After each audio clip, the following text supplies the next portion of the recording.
A grizzled Hell's Angel walked out of a dive bar and caught a shadowy figure messing with his $30,000 custom Harley.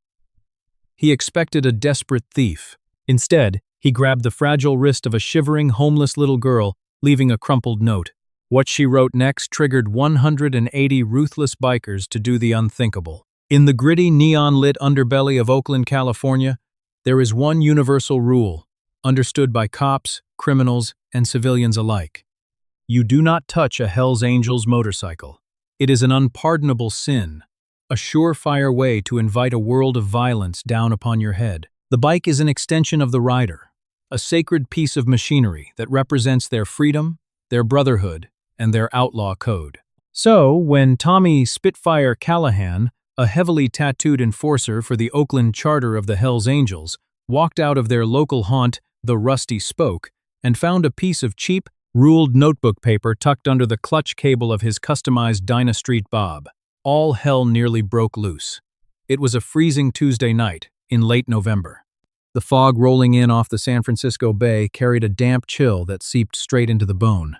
Spitfire tore the paper from his bike, expecting a parking citation or a flyer for a local strip joint. Instead, in the dim orange glow of a flickering streetlight, he squinted at words scrawled in erratic, smudged pencil. The metal knights sleep while the wolves hunt. They are coming. Spitfire crumpled the note, his jaw tight.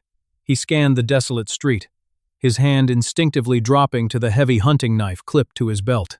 There was no one in sight, only the overflowing dumpsters and the distant wailing sirens of the city. He brought the note inside and slapped it onto the scarred wooden bar in front of the chapter president. Richard, Big Rick, Cassidy. Big Rick was a mountain of a man, standing 6'4" with a beard the color of steel wool and eyes that had seen the inside of more prison cells and bar brawls than most men could fathom. He was 52 years old, a veteran of the biker lifestyle who led his charter with an iron fist and a cold, calculating mind. "Somebody's playing games," Spitfire growled, ordering a shot of whiskey. Rick stared at the childlike handwriting. "Kids," he grunted dismissively. "Dumb punks on a dare." But the next night, it happened again. This time, it was Iron Mike Henderson's Road King. The note was wedged firmly into the leather lacing of his saddlebag. "You wear the skull, but you let the monsters live. Time is running out." By Friday, 4 different bikes had been tagged with these cryptic, desperate messages. The notes were always written on the same cheap, water-damaged paper. The handwriting was always rushed, panicked. The charter was furious. This wasn't just a prank anymore. It was an insult. Someone was slipping past their security, moving like a ghost through the shadows, and touching their property. "Word on the street is a rival crew is trying to psych us out," Iron Mike said during a tense Friday night meeting in the back room of the bar. "Maybe the Mongols, maybe the Vagos. They're leaving these little love letters to show us they can get close enough to wire our ignitions to explosives if they wanted to." Rick Cassidy sat at the head of the heavy oak table, his fingers drumming a slow, rhythmic beat against the wood. He didn't buy the rival gang theory. The words were too poetic, too desperate. Gangs left bullets or blood as warnings, not cryptic poems about wolves and knights. Still, the disrespect could not go unanswered. If word got out that someone was repeatedly messing with their bikes without consequence, the Oakland Hells Angels would look weak. And weakness, in their world, was a death sentence. "Nobody sleeps tonight," Rick announced, his voice a low, gravelly rumble that silenced the room. "We park the bikes out front like always, but we go dark. We wait in the alley. We wait on the roof. Whoever this phantom is, they're going to learn exactly why you don't cross the Angels." The trap was set. As midnight approached, the temperature plummeted. The street outside the Rusty Spoke was dead silent, save for the hum of the neon beer signs in the window. Rick stationed himself in the narrow, pitch-black alleyway right beside the line of gleaming motorcycles. He pulled the collar of his heavy leather cut against the wind, the iconic death's head patch on his back fading into the darkness. He lit a lucky strike, cupping the cherry in his large, scarred hands to hide the glow. At 1:45 a.m., he heard it. The sound was barely a whisper, the soft, shuffling scuff of rubber on wet pavement. Rick held his breath, pressing his back against the cold brick wall. A small, shadowy figure detached itself from the gloom of the street corner. It moved cautiously, darting behind a parked car, before making a beeline for Rick's own prized possession, a custom, midnight black road glide. The figure was cloaked in an oversized, hooded winter jacket that draped down to the asphalt. As it reached out a trembling hand to slide a piece of paper beneath Rick's windshield, the biker moved. With terrifying speed, Rick lunged from the shadows. His massive hand clamped down like a steel vise around the intruder's wrist. "Gotcha, you little rat!" Rick snarled, yanking the figure backward into the light of the street lamp, fully prepared to deliver a brutal lesson in respect. A high-pitched, terrified scream pierced the silent night. The oversized hood fell back. Rick froze, his fist hovering mid-air.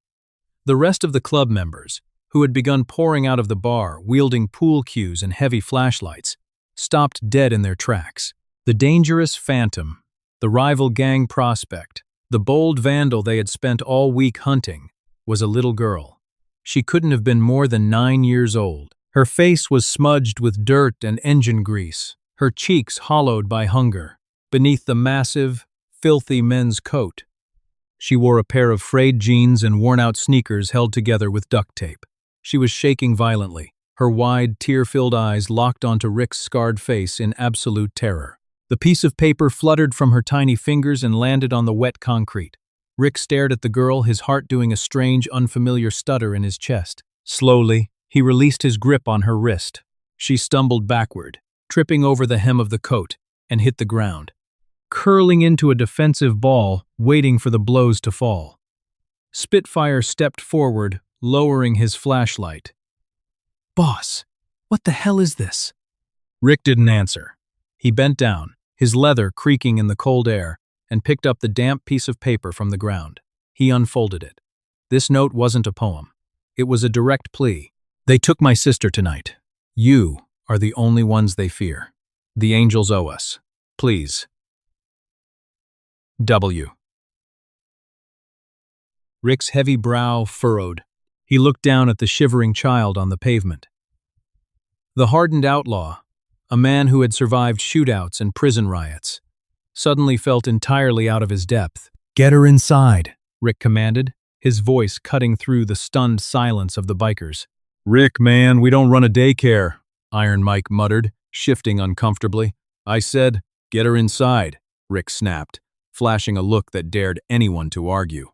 Spitfire gently reached down and helped the terrified girl to her feet. They led her into the back room of the Rusty Spoke. The heavy steel door clicked shut, sealing them off from the noise of the street. They sat her down in a large leather armchair that swallowed her tiny frame.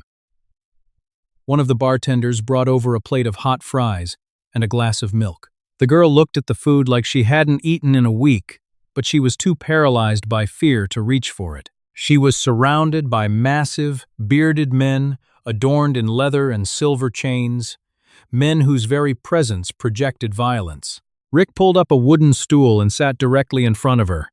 He took off his sunglasses, revealing weary, intensely sharp, blue eyes. He tried to soften his face, a monumental task for a man carrying decades of street mileage. "Eat," he said gently, nudging the plate toward her. "Nobody here is going to hurt you. You have my word on that." The girl hesitated, then grabbed a handful of fries, shoving them into her mouth with desperate urgency. "What's your name, kid?" Rick asked. "Lily," she whispered, her voice hoarse and trembling. "Lily Jenkins." Rick's breath hitched. A profound, heavy silence fell over the older members in the room. Spitfire and Iron Mike exchanged a sharp, immediate look of recognition.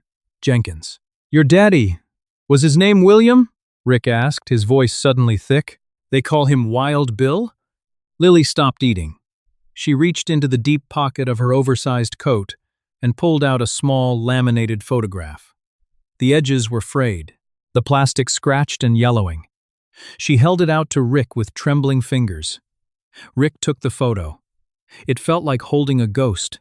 The picture was dated 1998, taken outside a dusty biker rally in Sturgis, South Dakota. In the photo stood a much younger Rick Cassidy, a wide grin on his face, a beer in his hand. Quote, standing next to him, With an arm slung over Rick's shoulder was a ruggedly handsome man in a grease-stained mechanic's shirt, Wild Bill Jenkins. Bill was never a patched member of the Hells Angels, but in their world, he was something just as respected, an absolute loyalist. Bill was a master mechanic who kept their choppers running when nobody else could. But more than that, Bill had bled for the club. In the summer of '99, during a vicious, unprovoked ambush by a rival cartel outside a roadhouse, Bill had thrown himself in front of Rick. He took a bullet to the shoulder and a baseball bat to the ribs, suffering injuries that plagued him for the rest of his life, all to save the chapter president. Bill had refused any reward. He had just smiled through bloody teeth and said, "Angels gotta watch out for us regular folks, so I figured I'd watch out for you." Bill had passed away from heart failure 5 years ago. Rick had paid for the funeral himself. He knew Bill had a family, but pride had kept Bill's widow away from the club. After the widow passed, the kids had vanished into the system. Rick stared at the little girl sitting in the armchair. He was looking at the daughter of the man who had saved his life, and she was starving, covered in filth, and begging for help. A dark, dangerous fury began to boil in the pit of Rick's stomach. "Lily," Rick said, his voice deadly calm, a tone his brothers knew meant absolute, unyielding war. "Your note said they took your sister. Who took Sarah?" Tears spilled over Lily's dirty cheeks, carving pale tracks through the grime. "The men in the black vans. We've been living in the abandoned textile mill down on 4th Street. There's a man. They call him Snake. Snake Coburn." A collective growl rumbled through the room. Richard Snake Coburn was a known entity in Oakland. He wasn't a biker. He was a parasite. A ruthless slumlord and human trafficker who ran a vicious street gang that preyed on the homeless, the undocumented, and runaways. He forced them into illicit labor, pushed his drugs through them, and worst of all, sold the young girls into the underground trafficking rings, operating out of the shipping ports. The Hells Angels and Coburn's crew operated in completely different spheres and generally stayed out of each other's way due to a fragile, unspoken truce. "Sarah turned 16 yesterday," Lily sobbed, wiping her nose with her frayed sleeve. "Snake's men came into the mill. They said she owed them for staying on their turf. They grabbed her. I tried to fight them, but they kicked me down the stairs. They said they were taking her to the docks tonight, to the shipping containers. I didn't know what to do. The police don't care about homeless kids. But Daddy always said if we were ever in hell, we should look for the angels." Lily looked up at the circle of intimidating men, her eyes begging. "I remembered the patch from Daddy's photo. I found your bar. I started leaving the notes, hoping you'd come out, hoping you'd be the men my daddy said you were." Rick closed his eyes. The weight of her words felt like a physical blow. They were outlaws. They sold contraband. They ran illegal gambling rings. They broke the law every single day. Society called them a menace. But in the twisted morality of the biker brotherhood, loyalty was the highest currency, and a debt of blood was eternal. Snake Coburn had just laid hands on the daughter of a man who held the highest honor the club could bestow on a civilian. Coburn had crossed a line he didn't even know existed. Rick opened his eyes. The weariness was gone, replaced by a cold, terrifying fire. He stood up, towering over the room. He walked over to the corner of the room, picked up a heavy wooden gavel, and slammed it down on the meeting table with a deafening crack. "Church is in session," Rick roared. The men instantly snapped to attention. "Bill Jenkins spilled his blood on the asphalt for this patch," Rick declared, his voice echoing off the brick walls. "He saved my life. And while we've been sitting here drinking whiskey, his little girls have been eating out of dumpsters, and some low-life piece of trash just kidnapped his oldest daughter to sell her like cattle." Rick looked around the room, making eye contact with every single patched member. "The truce with Snake Coburn is officially dead. I want every single member of this charter armed and on their bikes in 10 minutes. Call the San Jose charter. Call the San Francisco charter.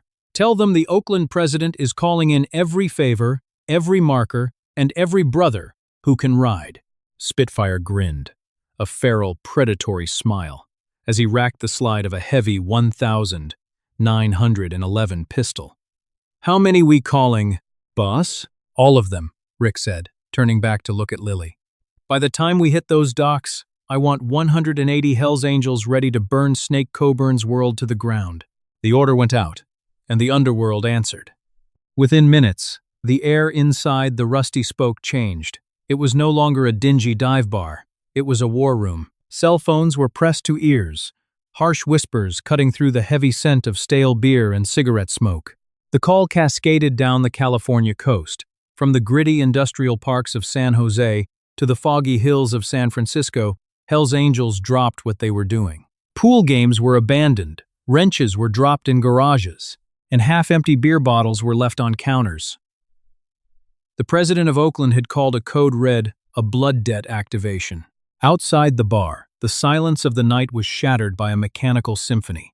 It started as a distant, guttural rumble, like an impending earthquake, before swelling into a deafening roar. Lily sat huddled in the oversized leather chair, her hands clamped over her ears. She watched with wide, awestruck eyes as the heavy steel doors of the bar swung open again and again. Men poured in. Giants in heavy leather jackets, their vests adorned with the winged death's head. They wore heavy boots, thick chains, and faces carved from granite. Every single one of them stopped, looked at the tiny, trembling girl wrapped in a filthy coat, and then looked to Rick for orders. A massive biker with a braided blonde beard and a patch that read San Jose President pushed through the crowd. This was Dutch Vanderlinde. He grasped Rick's forearm in a tight, brotherly shake. "We got 60 riders parked down the block, Rick," Dutch rumbled, his voice thick with gravel. "Frisco is rolling in with another 40. You say the word, and we'll tear this city down to the bedrock." "We're hitting the commercial docks," Rick replied, his eyes dark and focused. "Snake Coburn took the daughter of Wild Bill Jenkins. He's selling her out of a shipping container tonight." Dutch's jaw tightened. He remembered Bill. Every man who had worn the patch in Northern California over the last 20 years knew the legend of the mechanic who took a bullet for the club. "Then Coburn doesn't see tomorrow," Dutch said simply. But there was a problem. The Port of Oakland is a sprawling, labyrinthine beast, spanning 20 miles of waterfront. It handles thousands of massive steel shipping containers a day. Going in blind would take hours. Hours that 16-year-old Sarah didn't have. "We need an exact location," Rick said, turning to Spitfire. "We can't go kicking in every corrugated steel door from here to Alameda." Spitfire wiped grease from his hands with a rag and grinned, a dangerous, jagged smile. "Already on it, boss. Knuckles and I took a little walk down to 14th Street while you were making calls. Found one of Snake's corner boys pushing pills. Had a very productive conversation." Spitfire jerked his thumb toward the back alley door. Two heavily tattooed prospects dragged in a terrified, rail-thin young man in a puffy silver jacket. His nose was bleeding, and his eyes were darting wildly around the room, taking in the sea of leather and hostile stares. He realized instantly that he had crossed into a nightmare. "Tell the president what you told me," Spitfire ordered, slapping the back of the dealer's head. "Pier 48, the dealer stammered, his voice cracking in terror. "Section G, that's where Snake does the high-end handoffs. The international buyers bring a speedboat right up to the concrete piling, load the cargo, and vanish into the bay. He's got her in a red Maersk container, number 8804. I swear to God, man, that's all I know." Rick stepped forward, his massive frame blocking out the light. He grabbed the dealer by the collar of his silver jacket and lifted him entirely off the floor. "If you're lying to me," Rick whispered, his voice a chilling rasp, "I will tie you to the back of my road glide and drag you from here to the Nevada border." "I'm not, I swear," the dealer sobbed. Rick dropped him. "Tie him to the plumbing in the bathroom. Let's ride." The bar emptied in a synchronized wave of purposeful violence. Rick knelt in front of Lily one last time. He reached into his pocket and pulled out a heavy silver chain bearing a small metal-winged skull. He pressed it into her tiny, dirty hand. "You stay right here with the bartender," Rick told her, his voice softening just a fraction. "You hold on to this. It means you're under our protection now. Nobody on this earth will ever hurt you again. I'm going to bring your sister back. Lily clutched the heavy silver pendant, tears welling in her eyes, and gave a small, jerky nod. Rick stood, walked out the front doors, and swung a heavy, booted leg over his midnight black road glide. He turned the key and hit the ignition. The V-twin engine roared to life, a deep, concussive boom that rattled the windows of the street. All around him, 180 heavy motorcycles fired up simultaneously. The sound was apocalyptic. It was the sound of a mechanical cavalry, a rolling storm of chrome, steel, and vengeance. The exhaust fumes rose into the cold night air like the smoke of an impending battle. Rick raised his right hand, heavily scarred from years of combat, and pointed a single finger forward. The pack moved. 180 Hell's Angels rode out of the alleyways and side streets, merging into a massive, unstoppable steel serpent that swallowed the empty lanes of Interstate 880. The police cruisers parked under the overpasses saw the endless wave of headlights approaching. They heard the thunder. They saw the patches. And, according to the unwritten rules of the city, the officers quietly turned off their headlights, rolled up their windows, and looked the other way. Some storms you just let pass. Pier 48, Section G, was a desolate, towering canyon of steel. Stacks of shipping containers loomed like artificial mountains against the foggy backdrop of the Pacific Ocean. The salty air was thick with the smell of diesel and rotting kelp. Deep within the maze, under the harsh, buzzing glare of a single halogen floodlight, Snake Coburn was counting his money. Snake was a slim, reptilian man with slicked-back dark hair and expensive tailored suits that couldn't hide the gutter he crawled out of. He stood beside a sleek black Mercedes SUV, flanked by 6 heavily armed mercenaries holding short-barreled tactical shotguns. A few feet away sat a weathered red Maersk shipping container number 8804. "The boat is 5 minutes out," one of Snake's men grunted, checking a glowing tablet. "Buyer is ready, with the rest of the wire transfer." Snake smiled, lighting a thin cigar. Perfect. Clean, quiet, and lucrative. These street rats are a dime a dozen. But the offshore clients pay top dollar for the young ones. Inside the red container, behind locked steel doors, muffled sobbing could be heard. "Tell the boat to hurry up," Snake said, shivering in the damp chill. "I want to be at a steakhouse in an hour." Suddenly, the water in the puddles around Snake's expensive Italian leather shoes began to ripple. It started as a vibration in the concrete, a low-frequency hum that vibrated in their chest cavities. Then came the sound. It wasn't the police siren Snake was used to dodging. It was a deep, guttural, rhythmic thundering that echoed off the metal walls of the shipping yard, amplifying until it sounded like a fleet of bombers flying at ground level. "What the hell is that?" one of the mercenaries barked, raising his shotgun and peering into the thick fog rolling down the main access road. The halogen floodlight caught the first glint of chrome. Then another. And another. Out of the fog emerged a wall of blinding headlights, stretching across the entire width of the pier. The Hells Angels didn't just arrive. They consumed the space. 180 heavy cruisers rolled into the loading area, circling the black Mercedes and the red container in a flawlessly executed maneuver. They formed an impenetrable ring of steel and flesh, trapping Snake and his men in a coliseum of roaring engines. Snake's cigar dropped from his lips, splashing into a puddle. His heart hammered against his ribs like a trapped bird. He had dealt with cartels and mafias, but this was a sheer display of primal, overwhelming force that he couldn't comprehend. The engines cut out in a staggered, terrifying wave. The sudden silence was heavier than the noise. 180 bikers dismounted in unison. There was no shouting, no chaotic running. Just the cold, methodical clicking of heavy boots on concrete, the racking of pistol slides, and the dull thud of heavy steel chains being unwrapped from fists. The ring parted, and Richard "Big Rick" Cassidy walked through. He was flanked by Dutch, Spitfire, and Iron Mike. Rick didn't draw a weapon. He didn't need to.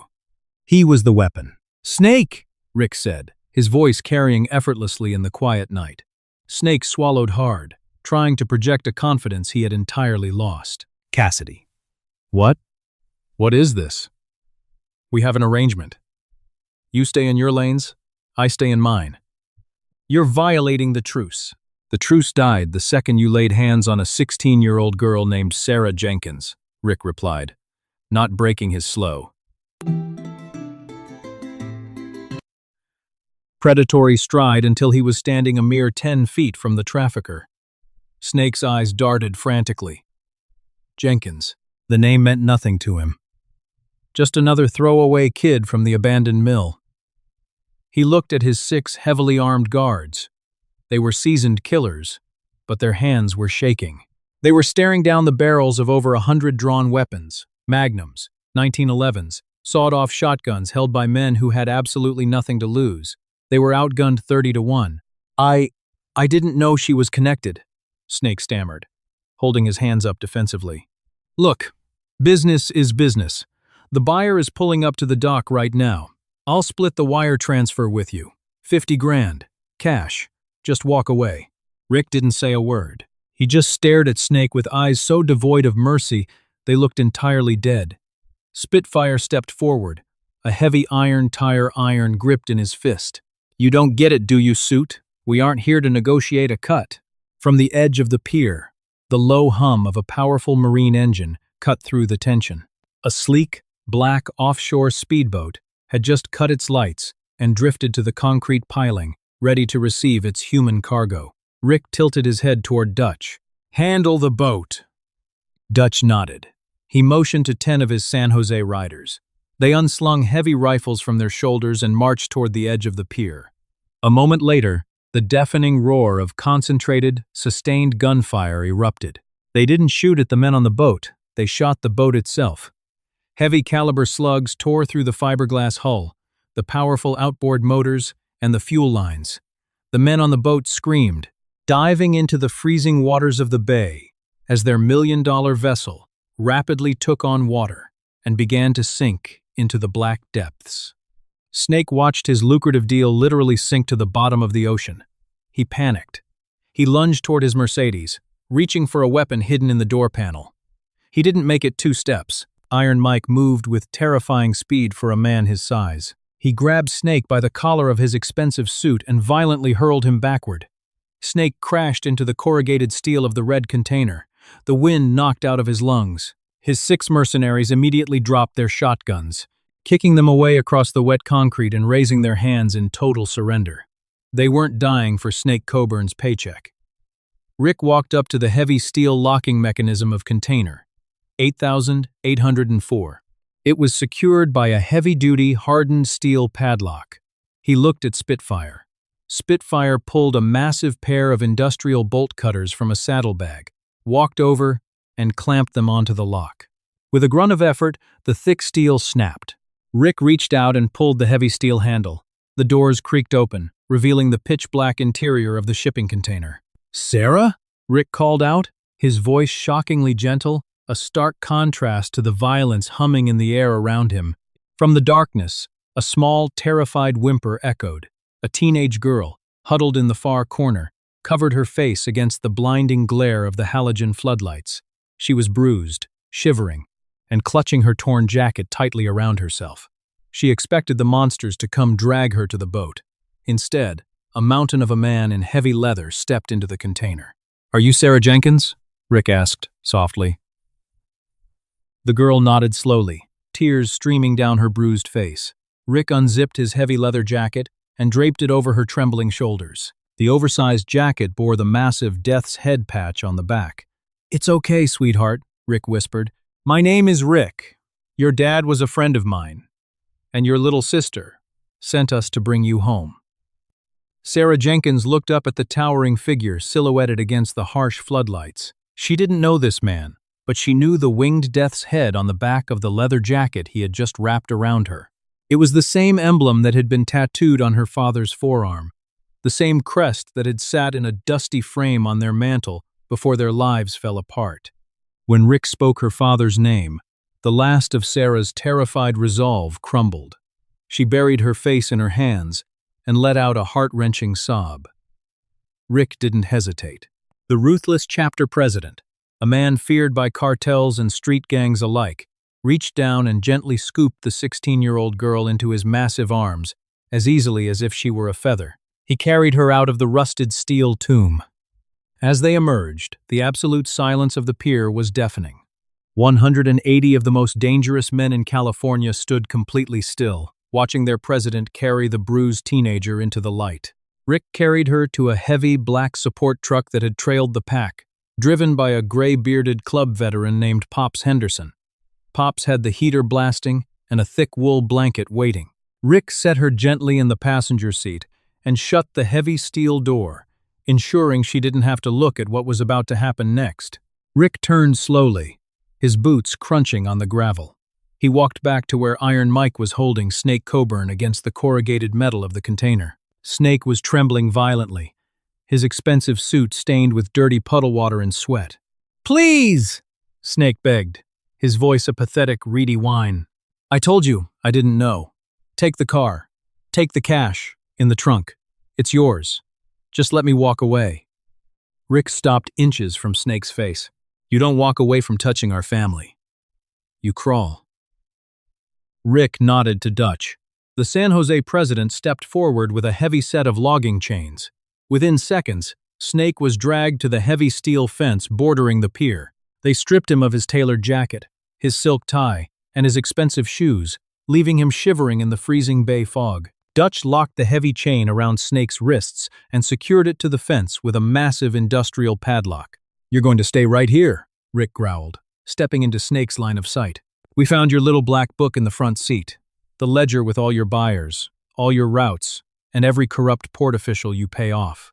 Snake's eyes went wide with pure, unadulterated panic. No, they'll kill me if that gets out. The feds, the cartels, you can't." "I'm not giving it to them," Rick said coldly. "I already texted pictures of every single page to the DEA. And just to make sure they find you before you freeze to death." Rick looked over his shoulder. Spitfire was unscrewing the cap off a red 5-gallon jerry can. He casually splashed the high-octane gasoline all over the interior and exterior of Snake's pristine Mercedes SUV. Spitfire pulled a road flare from his vest, struck the cap, and tossed the sputtering, blinding red light onto the hood. The explosion was magnificent. A pillar of orange fire roared into the night sky, illuminating the foggy docks like a second sunrise. The heat washed over Snake, who screamed as his empire literally went up in flames. The towering inferno would attract every fire engine and police cruiser in Oakland within 10 minutes. "The truce is over," Rick said, turning his back on the screaming trafficker. "Mount up!" The command echoed down the pier.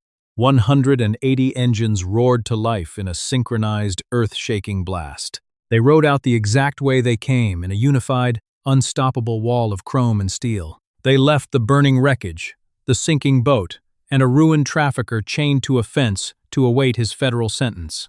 20 minutes later, the massive pack rumbled down the street outside the Rusty Spoke. The noise shook the glasses off the bar shelves. Inside the back room, little Lily was still sitting in the oversized leather armchair, her tiny fingers gripped tightly around the silver skull pendant Rick had given her. The heavy steel door groaned open. Lily gasped. Sarah, wrapped in the thick wool blanket and Rick's leather jacket, stumbled into the room. "Sarah!" Lily screamed. She vaulted out of the chair, her oversized coat pooling around her ankles, and sprinted across the room.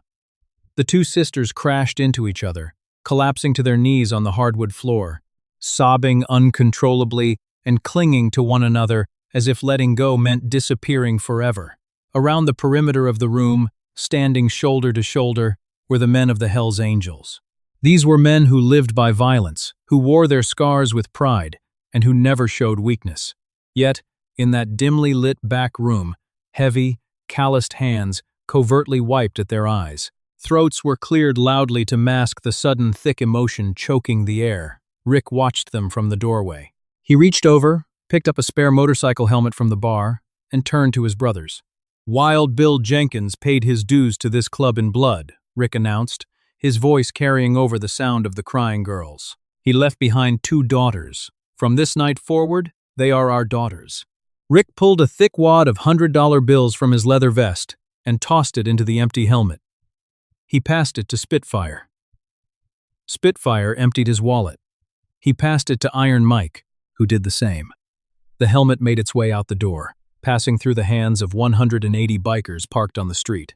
Men threw in cash, gold rings, and uncashed paychecks. By the time the helmet made it back to Rick, it was overflowing with nearly $40,000. It was the beginning of a new life. The Oakland chapter didn't just rescue the girls. They bought them a modest, safe apartment. They set up a trust for Sarah to finish high school and go to college. And every single morning, without fail, a rotation of heavily tattooed men on loud motorcycles made sure the girls got to school safely. Their menacing presence, ensuring that no one in the city of Oakland would ever dare look at the Jenkins sisters the wrong way again. A little girl had asked the wolves for help, and the wolves had answered, proving that sometimes the fiercest monsters in the dark are the only ones who can protect you from the true evils of the world. What an absolutely incredible true story of loyalty, brotherhood, and the unexpected heroes found in the darkest places.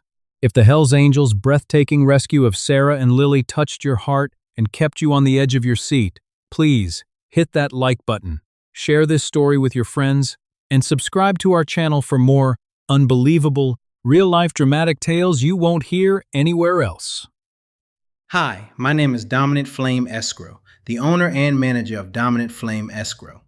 After watching the video, Biker Caught Homeless Girl Leaving Notes on Helmets, what 180 Hells Angels did shocked all. I'd really like to know what you think. How did this story make you feel? What stayed with me most was the quiet sadness behind the girl leaving notes instead of asking for help directly. Sometimes people who are struggling the most don't know how to speak openly about what they're going through, so they leave small signs hoping someone will notice. I think that's what gave the story such an emotional pull. The bikers could have ignored her completely, but instead they paid attention to someone the world probably overlooked every day. Do you think the notes affected the bikers because they reminded them of their own difficult experiences, or because they realized how alone that girl really was? And why do you think small acts of kindness from strangers can have such a powerful emotional impact? Stories like this remind us to slow down, notice people around us, and never assume someone is okay just because they stay quiet. If this story stayed with you emotionally, I'd really love to hear your thoughts in the comments. And if you enjoy biker stories filled with loyalty, compassion, and unexpected human connection, feel free to like and subscribe only if you'd like to see more.